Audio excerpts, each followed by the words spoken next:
Welcome to What is Good, a podcast from the Texas Baptist Christian Life Commission, where we explore contemporary cultural issues through a biblical lens. Micah 6:8 says that God has told us what is good, that we're to do justice, to love kindness, and to walk humbly with Him. So whether you're seeking a better understanding of how to live that out, or you're just curious to understand a Christian perspective of what's happening in our culture, we hope that you'll find today's conversation helpful as we discuss what is good.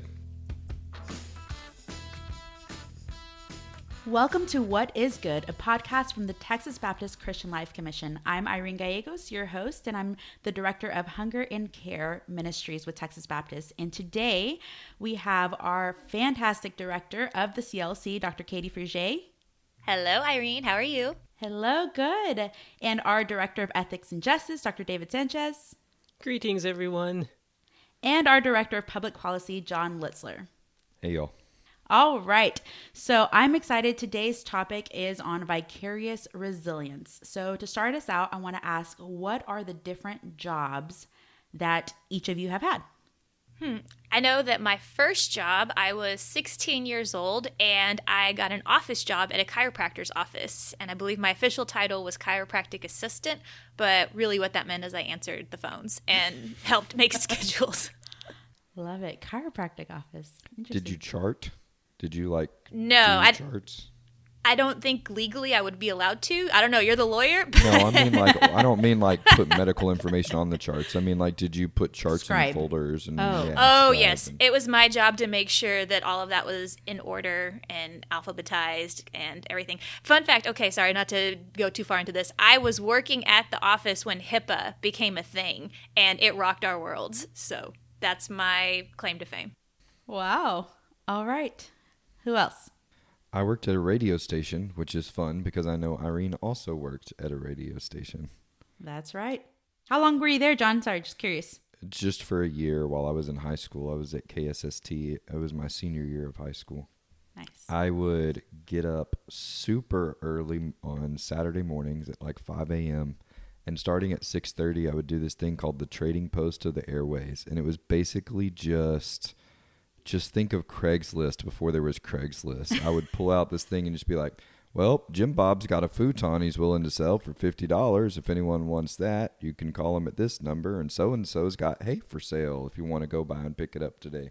And it was basically reading Craigslist ads over the radio from 6:30 till 8 or 9 on Saturday mornings while everyone else was asleep. Year. Yeah.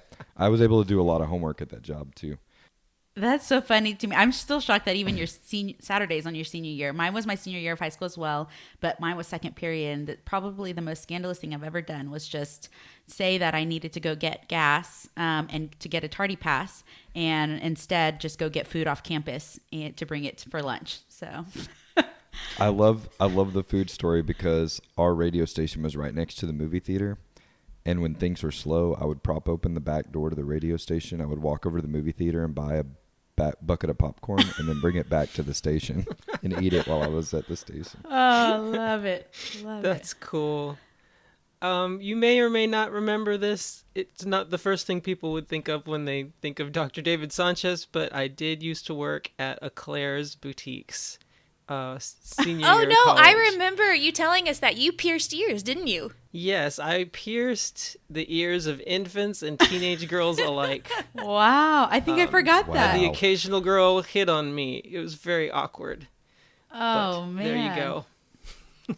I actually do have 2 piercings on both sides of my ears, and they were all done at Eclair's. Maybe not my best life choices, but that's where we're at. I mean, those, we're trained to sterilize them well, and those guns, click, it's so easy. It works so quickly. It's way better than doing it at home with an ice cube and a needle. I do have friends who did that with their nose in college. Good. Nope. Yep, nope. My first job was as a tutor. I think I was in high school. We were tutoring fellow high school students. But other than that, I worked as an RA in the dorms. And then I went from being an RA to an RA. I went in grad school as a research assistant. And so resident assistant to research assistant. And then after grad school is when I got my first big girl paid job. And I worked at a nonprofit for parenting and pregnant teen moms.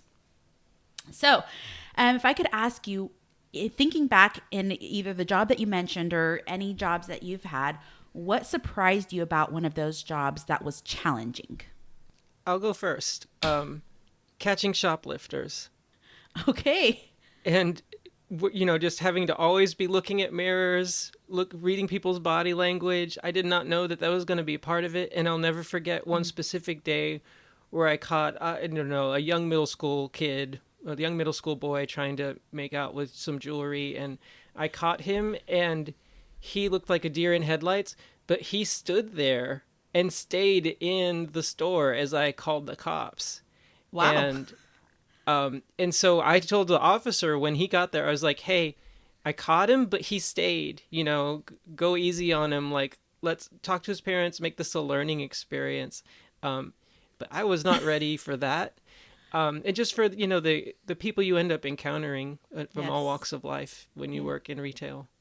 Not just as a chiropractic assistant, but there's been several different jobs I've had as I went through my educational journey where I had to make cold calls. And that's probably one of my least favorite things to do, like in the entire world. But it gave me an interesting just experience of learning how to be conversational and talk with a total stranger and pretend like we're friends and have them like me within a few minutes. That's good. So a job I didn't mention that earlier that I had was I taught high school for 1 year. I had classes of freshmen, sophomores, juniors, and seniors throughout the day. I taught law at a high school in Irving, Texas for a year. And it was the hardest job I've ever had. And I did not it was not very far into that job before I was like, yep, not doing another contract, not coming back, not doing this again. Yeah. Bless public school teachers. It was a challenge in a lot of ways. I mean,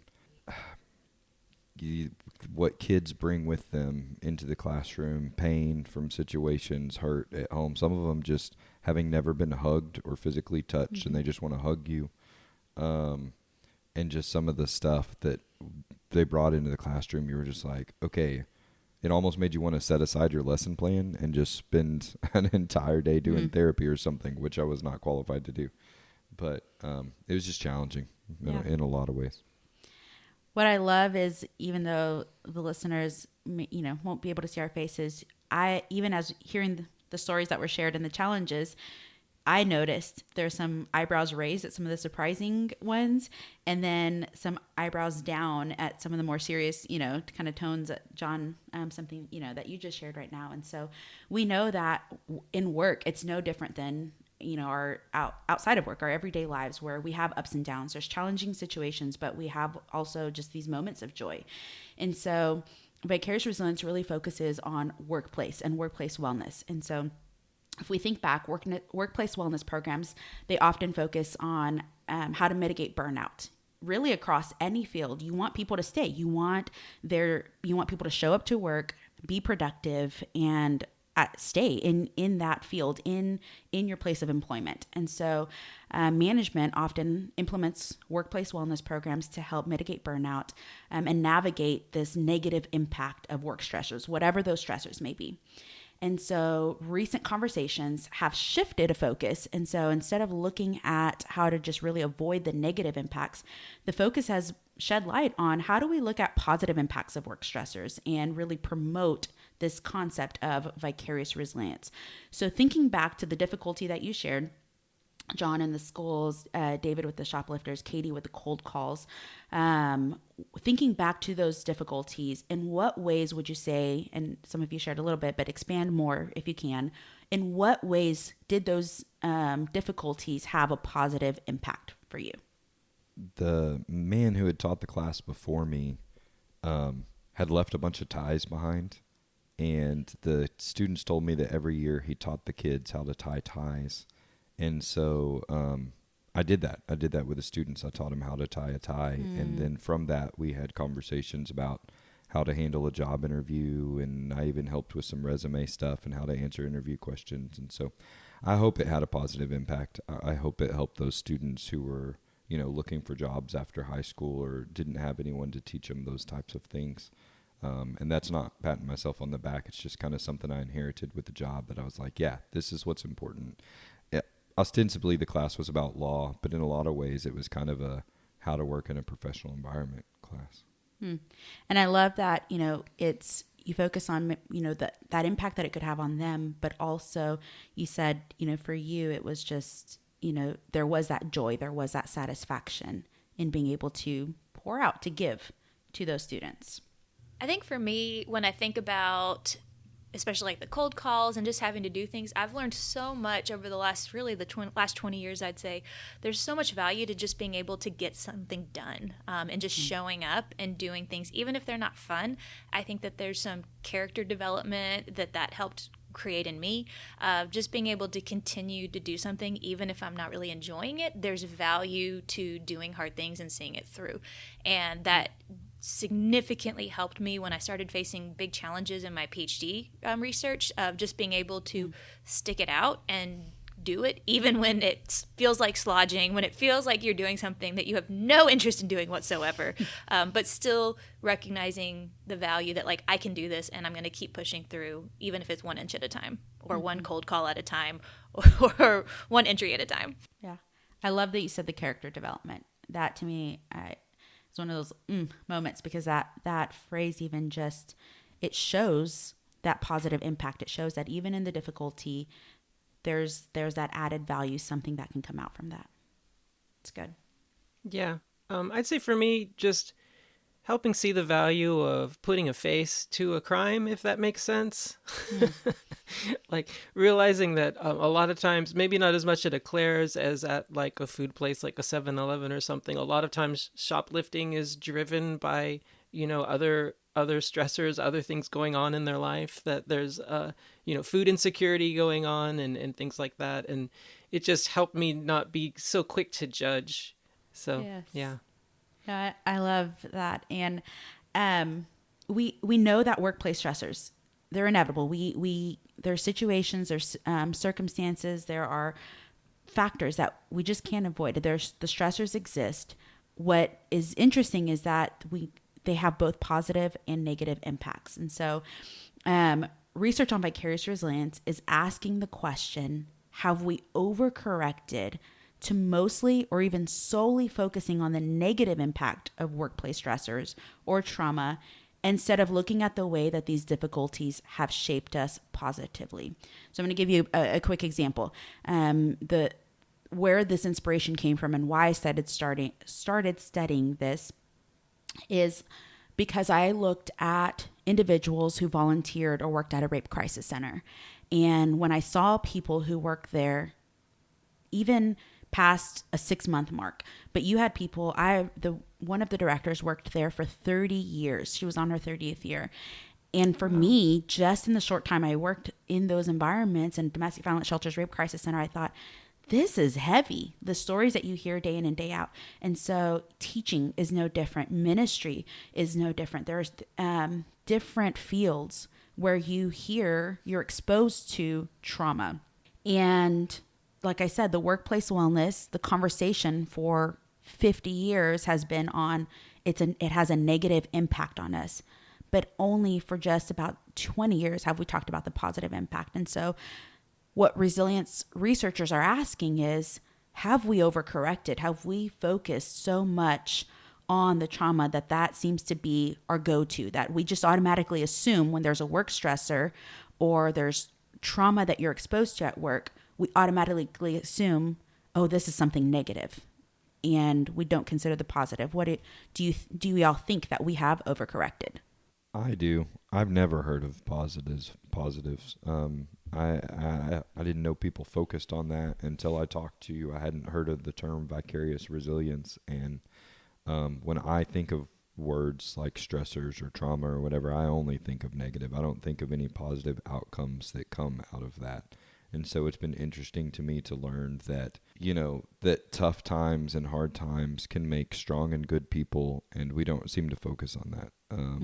Kind of the concept that diamonds are only made under pressure, the positive outcomes of that kind of stuff, and we don't seem to talk about that. We focus a lot on burnout, and we focus a lot on lack of relationships, but I don't hear a lot about how those relationships that we have can in our workplace and in our jobs can make us stronger. And I just want to insert briefly, if I can, and I'll expand on this a little bit more and answer that, probably burning question. What is vicarious resilience? But I just want to insert, trauma is real, and the negative impacts of trauma are real. Burnout is real. And so vicarious resilience is not meaning we're going to dismiss burnout. It's acknowledging both sides of the coin. And we'll get into that a little later. Yeah, it seems like there's a balance in both work and personal life of acknowledging the reality of trauma and of burnout, but compensating that, or maybe as a solution to that, this idea of resilience. I've not really ever heard that until, like John, really meeting you, Irene, and seeing resilience as a solution to burnout, not as a gloss over to it, but acknowledging this, and then as a path to healing, this idea of resilience, I think is really interesting. And I've not heard about it very much before now. And I feel like sometimes even just discussions about mental health in general are focusing more on the negative. There was a book by a guy written just this past year. His name is Alan Noble. It's a book called On Getting Out of Bed, The Burden and Gift of Living. And it's just a great read of talking about how in some ways, like with our all the designations that we have now for different types of mental challenges and trauma and mental illness, that we've come up with all of these designations, and sometimes that's just where they stop and leave you. Like they don't really take you to a true path of healing. And it's just a good, challenging book that could probably say much better what I'm trying to say right now. Good resource. Put it in the show notes. Yes, I will. Put it in the show notes. There you go. So a question that may be burning in your minds is, well, what is this vicarious resilience? What are we talking about? And so the biggest piece is resilience is something individual. It's a characteristic within oneself. But vicarious resilience, it takes two. It's in the workplace setting. So we're talking about, I say workplace because that's where most of the research it lies.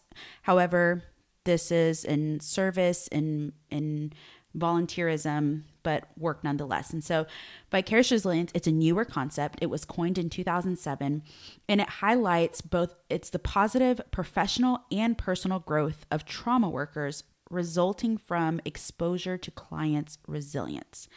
So there were some researchers who first studied mental health therapists in Colombia, and who these therapists were working with torture survivors. Wow. And so what the researchers wanted to know is they were interviewing these therapists and looking at the impacts of working with torture survivors. And they started hearing a lot of positive language and the ways that these therapists were showing that they healed and they increased in areas of their life, for example, hope. And a lot of them talked about their faith journey and how they grew from this line of work. And so this was intriguing to these researchers because, again, the conversation up to this point had mostly, if not solely, been focused on burnout and the negative impacts of working in trauma-heavy fields. But this concept of, wow, these therapists are talking about how they've grown in their personal lives and also in their professional lives because of this work. And so the researchers then they repeated and did another sample in LA. And again, therapists working with torture survivors who also discussed their line of work and how they were able to mirror their clients' resilience. And it's not something that they went in saying, how can I become resilient because my clients are resilient? But no, the more that they spoke, and it's, again, not to say that they didn't experience burnout or secondary traumatic stress or compassion fatigue, these negative real impacts of working in a trauma-heavy field. What it's saying is, in addition to that, there were also moments of growth. And so from there, the research expanded to studying really an array of fields. You had domestic violence advocates who were entering into the research. You had first responders, child welfare workers, even hospice care workers. And so people who work in such heavy fields, again, trauma-heavy fields, and also saying, you know what? Yes, there is negative impact to this trauma. it's hard bearing the burden, hearing these encounters, seeing my clients, seeing my patients, enter the name of the person you work with, seeing them suffer. Even so, I've gained a new perspective. I've grown. And so it's almost obvious or even second nature to us, again, because the conversation for so long has been about burnout. It's second nature really to consider immediately these negative impacts of working in a trauma-heavy field. But we're sometimes slower to consider the positive impacts of hearing or witnessing workplace trauma or stressors. Why do y'all think that is? I mean, it seems like we innately know trauma equals a uncomfortable or bad experience, and we don't like those in general. It's just human nature to want to go away from bad experiences. But even in this conversation, I think about how the Bible kind of points to this idea of resilience. I think of James 1, consider it pure joy when you encounter trials of various kinds. So it seems to me that there's something even in the Christian faith that has been aware of this since the very beginning, and maybe we're just now catching up to it.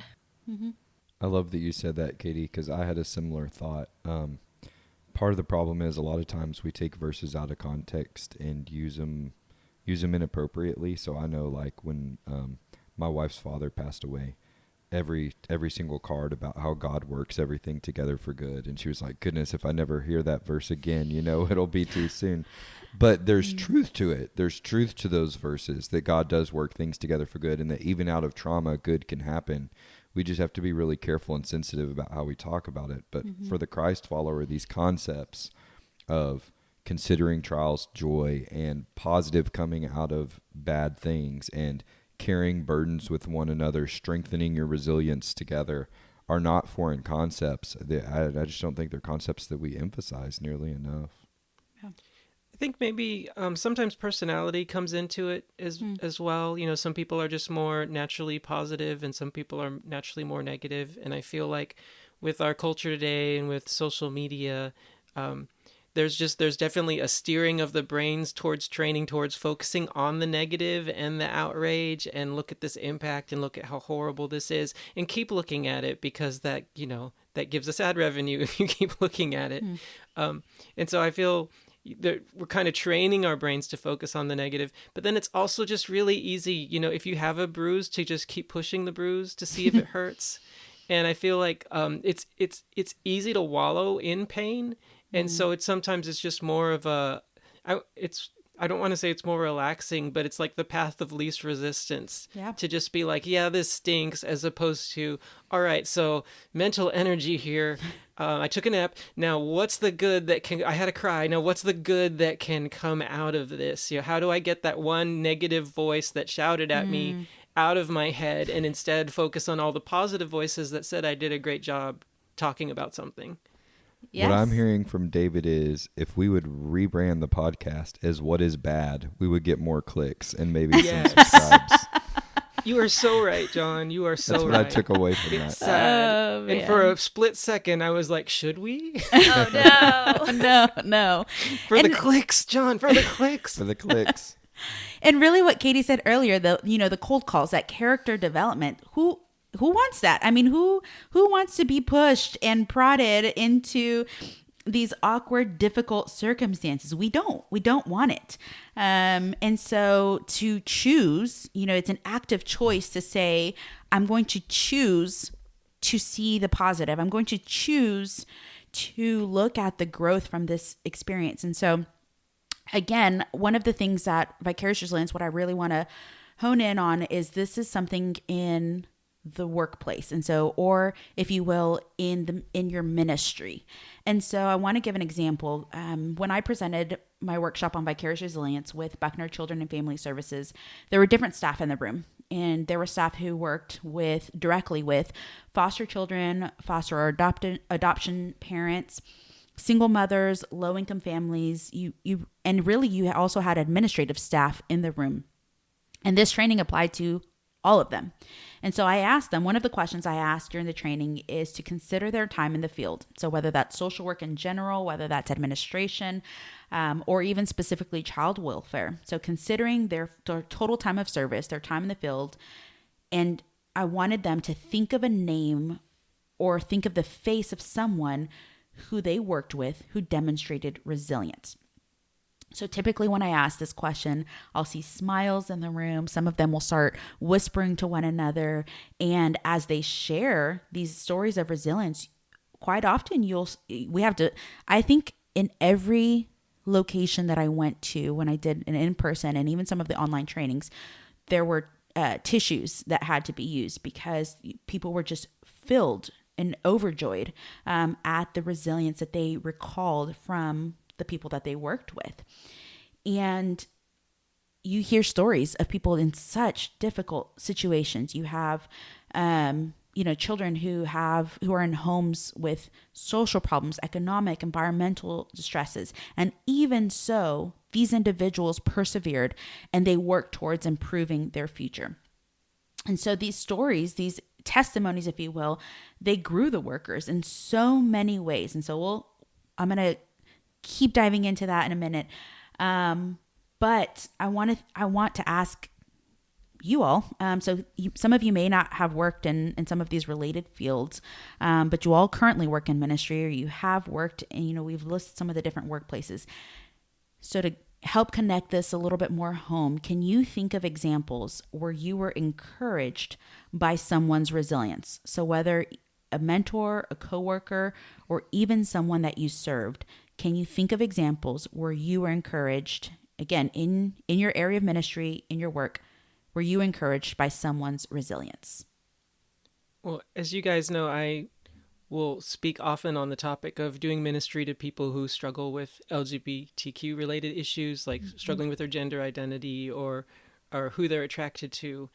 And inevitably, after a talk, someone will come up to me and start with the sentence, "I've never told anyone this before." And usually what comes afterwards is heartbreaking. It's not just, hey, here's something I struggle with. It comes with the bullying that's been involved. It comes with the abuse that's been involved. I remember one time specifically, I met with someone who'd been in ministry for decades and shared of a time that a same-sex minister abused them multiple times on multiple occasions, just used their power to sexually abuse them. And I'm sitting here listening to this and I'm thinking, this person has carried this through their entire life and has never opened up with anyone about it.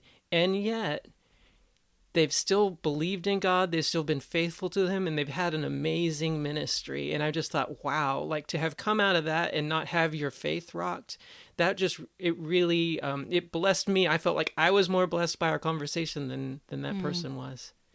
Yeah, I would be remiss not to give a shout out to former CLC director Susie Painter March. She is a friend and mentor and just probably the biggest cheerleader I have in my corner sometimes. And every opportunity she has to encourage me, she has. And she, more than most people, understands some of the unique challenges of being a female in this world and trying to navigate the issues that we dive into at the CLC. Being a big tent convention comes with some great opportunities, but also some big challenges. And her ability to navigate that and walk that line has been an encouragement to me. And her own encouragement since then has just meant so much to me. It's given me courage sometimes when I needed it, and it's given me just kind of the oomph I needed to make that next step, knowing that she was able to do this, and now she's in my corner cheering me on. So good. So we have these examples, and you have someone in your corner, or even someone who has the boldness, the confidence, like David shared, to share with you these stories, these intimate moments, and it encourages. So I've talked a bit about people's resilience. So why is this even important? What's the point of hearing about the resilience in someone? Why, and how is that different from just if you're in ministry or in a specific helping profession? How is it different from just self-care? And I've received that question. I have. And I wish you could see my face because I'm burning with passion to say vicarious resilience is a lot more than just self-care. And so in fields where, or areas of ministry where fatigue, client overload, systemic frustrations, the stories that you hear from your congregation when we feel that those are just, air quotes, part of the job. We often hear about some of these jobs causing burnout. On the flip side, we have these moments of inspiration from testimonies that just keep us going. But that motivation only lasts so long. And so a major difference in vicarious resilience is reflection. And so really it's mind preparation. And why is that important? Well, we know that in order to have this holistic sense of wellness, it's mind, body, soul. And self-care, in my opinion, a lot of it is just for the body. It's a temporary relief for the body. It's a temporary relief of stressors, and I remember one time when I worked in the intimate partner violence field and was stationed at domestic violence shelters and rape crisis center, we did a self-care day for the staff and they chose yoga. And I thought, that is not my kind of self-care. Like, give me kickboxing. Like I need to let Irene out has some rage. aggression. She's got to get it out.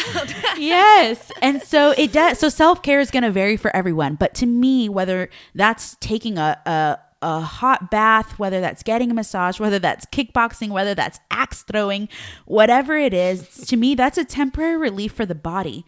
So what about the mind and the soul?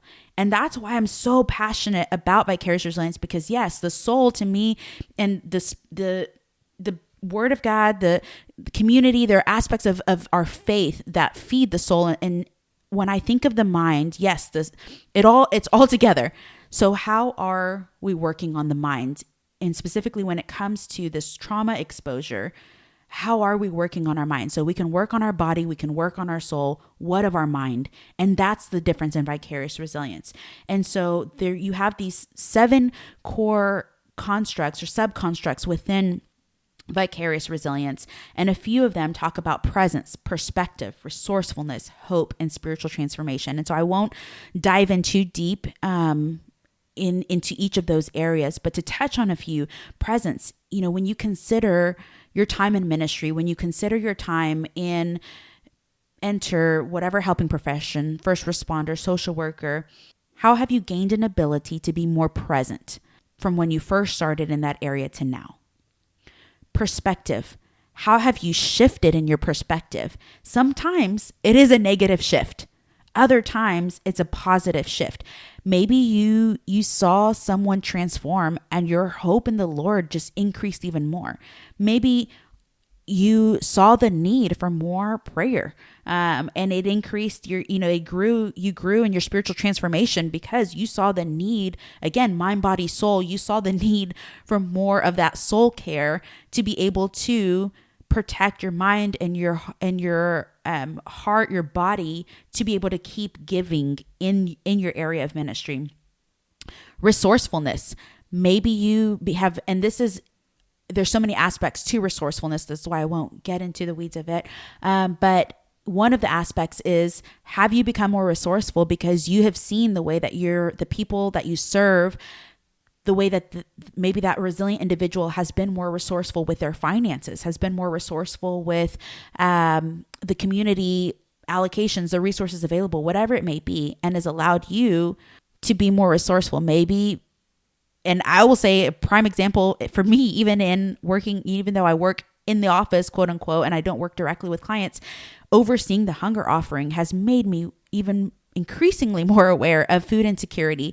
And so truthfully, I don't eat out or pig out even as much as I used to, because to me, it's helped me to be more resourceful and steward what God has given me. I'm even more willing to share a meal, which I used to be like, do not touch my fries. I'm not sharing my fries. But I have been more kind in sharing meals, because considering who else is out there. So we have these areas of vicarious resilience, and when I do the trainings, we go into different areas of expanding and exploring.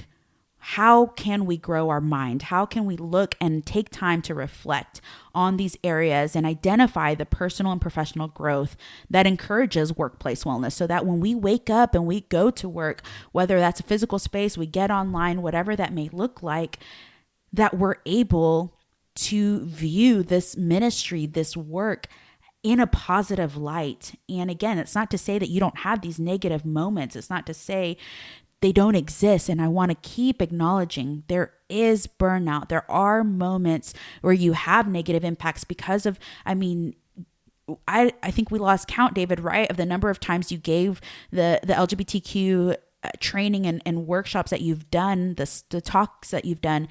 And that was just one experience that you had from an individual who came up to you to disclose information. I can't imagine the number of people who have disclosed information. So like you mentioned, that's burdensome. That's heavy to hear. In addition, there are those moments of, wow, God, thank you for allowing me to be able to speak a word of encouragement, to bless someone, or even not even just to speak, but just to be that listening ear, to be present with someone, and maybe has even grown your ability to be present. And so to me, that's a far stronger plan when we think about how, if the workers are few, how do we sustain workers in the field in areas of ministry, in education, in medicine, in healthcare, in chaplaincy, whatever it may be, is looking at, okay, how can I grow and feed my mind, body, and soul? And so self-care is important. Go axe throwing, go do yoga, whatever you need to do. And that's a good reliever for the body. Let's consider, what are we doing for our mind, and how can we stay in the game also mentally for our work? Irene, what I'm hearing you say that I think is so crucial for especially Christians is it's approaching the human person as a holistic being. Yes. That it's not separating the soul away. It's not just focusing on the physical, but it's this enmeshing that says we are complex creations that have a soul, mind, body, and how are we going to holistically care for the whole person that God has created us to be, and not hyper focus on one or the other. Yep. Nailed it. So I want to lean into, I think our team has amazing experts. We do have a Bible scholar on the team. And so this research, obviously it's helpful. I'm all for it. And these ideas are also biblical. And Katie, you alluded to that earlier. I tell people often in the training too, we go into a field of service, area of ministry, and we want to be that blessing. We want to pour out. We want to overflow into others. And yet we find that in so many ways we're blessed. And when we're obedient to that calling, we don't seek to give in order to receive. However, we know that oftentimes when we give, we also receive. We're so blessed by that. And so Vicarious Resilience, it observes what some of those blessings are. And so I want to ask you all, can you think of other ways, and what we've talked about in this conversation today, how else does it echo the scriptures? If I could start first with a little anecdotal situation. I've definitely been in rooms with pastors where they start complaining about the belligerent deacon, and they kind of all just sort of commiserate together, again, just kind of pushing the bruise. But then very rarely does the conversation turn into, okay, and how has God used that to shape me to be more like Christ? And so when I think about that, if I were going to be in that situation and in that room, what scripture would I want to bring up to kind of encourage them? I would probably be Romans 12:2, and just like, okay, but let's renew our minds here. Like, we would be conforming to the pattern of this world if we just complained. But let's renew our minds and think instead along the terms of God's will, and see how has God's will played out in this, and how it shaped my life, maybe, and how it strengthened my marriage as I've complained to my wife, and she's helped me through this, or strengthened the bond with other pastor who has mentored me as we've worked through these issues together. So even just like focusing on the positive, I think, is part of what it means to renew our minds, because we're focusing on the blessings of what God has done. We're counting our blessings. So good. I also think of Galatians 6 of bearing one another's burdens. This idea of walking alongside one another makes it easier for all of us. And this idea of vicarious resilience, walking alongside other people in ministry, walking alongside people in their life, and kind of gaining strength to be able to do that through just that communal experience of walking with each other. My mind goes to the same place, Katie. I thought of Galatians 6 and bearing one another's burdens as well. And I always like, examples, you know, case studies, and there's no shortage of examples in Scripture, but I think the one that sticks out most in my mind on this topic would probably be Ruth and Naomi, and going through the trauma they went through of losing so many family members, and then relying on each other and sticking together and making a plan for, you know, life together. Maybe they would have been able to do it if it was just one of them, but the fact that Ruth stuck with Naomi and that they were able to do it together, and that after having gone through this trauma, that they were each able to pull off the strength and resolve of the other to move forward, is a good example for me. I will say that in a lot of the social science research, it's not surprising to me that one of the key constructs that comes out every time is the value of social support. And we know that, you know, those of us who are of the faith and believe in Christ and know the beauty of community, we know it. We know the added value. And again, that's one of the beauties of Vicarious Resilience, is it is saying, I'm not doing this on my own. And again, I will say over and over, resilience is not some pick yourself up by the bootstraps concept. Let's keep plowing. No, really, it's a humbling experience to, again, pause, reflect in some key areas so that we can keep pouring out. And so thank y'all for just this time. And as it's tradition to close out, I want to ask, what is good? Before we get into some of our things that are good this week, I just have to say that I love that we're covering this topic on this podcast, because in my mind, our podcast talking about what is good and vicarious resilience are so perfectly aligned, right? Like we're not, there's tough things out there, but we're not focusing on it. We're trying, the whole goal of this podcast is to just try to enter into tough conversations about things that may be going on culturally, theologically, politically, and pulling out, you know, what's good and how do we have a healthy conversation about it, and focuses on some of the ways we can get stronger out of it. And so I just think this is the perfect topic for our podcast. What is good? This episode of this podcast. This episode, right, that's right. Self-promotion. Patting ourselves on you got the it,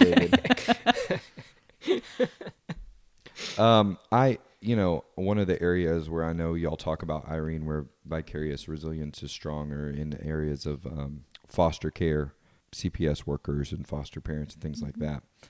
Stephanie and I are foster parents. We don't have a placement currently, but we're getting ready to have another placement. So it's something that's near and dear to me. And I saw on Twitter last week where a woman shared about how when she was 12, her parents lost the ability to care for her, and she went into a shelter and was placed in a foster home with a woman who she only knew as Mama Elsie, or Essie maybe. And she was difficult. She gave this woman trouble. She ultimately tried to run away, and when she did, they put her back in a shelter and took her out of the home. And she was just talking about how even though she was only with that woman for a few short months, that woman taught her all kinds of stuff about life, about how to do her makeup and her hair and all this stuff. And she basically said, all the positive things I am are about those few months I had in that woman's home. And then the internet did its thing, and they found this lady. You know, 4 decades later, everyone's like, oh, I know who that lady is. She fostered hundreds of kids. And they found her for her on Twitter, and they were able to get reunited. And I just think that's really neat. And the lady remembered her. The foster mother remembered her, of course. Wow. And from some perspectives, you would have just thought that was a failure, right? Sure. She's just there for a few months, and then they ran away. And then you never got to see him again. Yeah. Beautiful. Well, my good for this week is they recently came out with some really exciting research on some cutting-edge gene technology that will help restore hearing to children who are born either hard of hearing or fully deaf. And I'm just so excited for the possibilities that may provide for so many families. Just the option to say, is this a good path for our family? I just was so excited to hear that.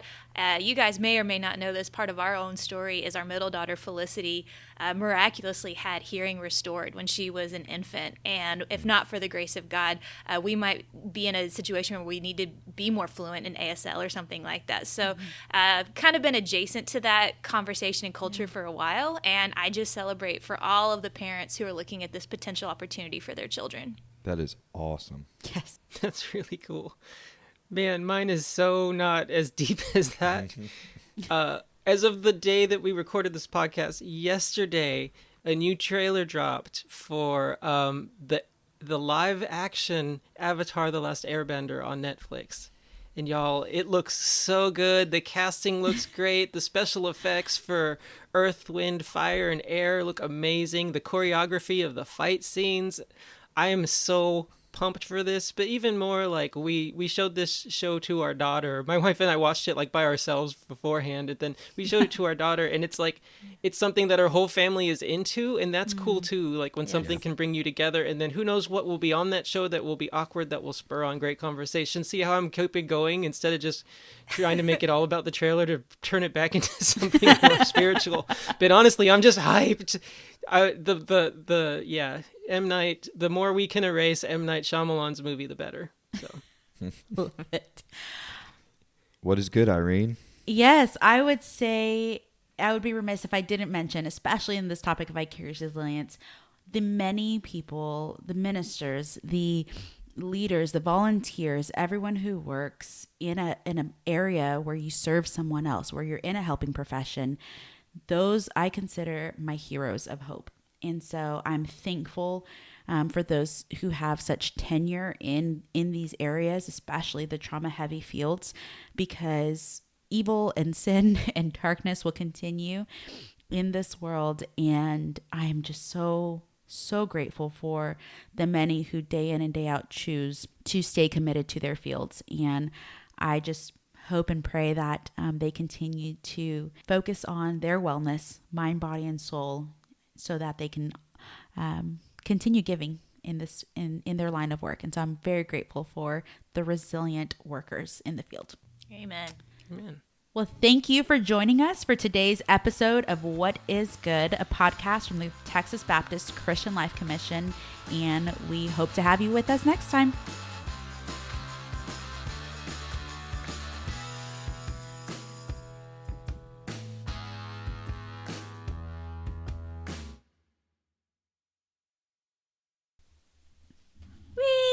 Yay! Way to go, Irene.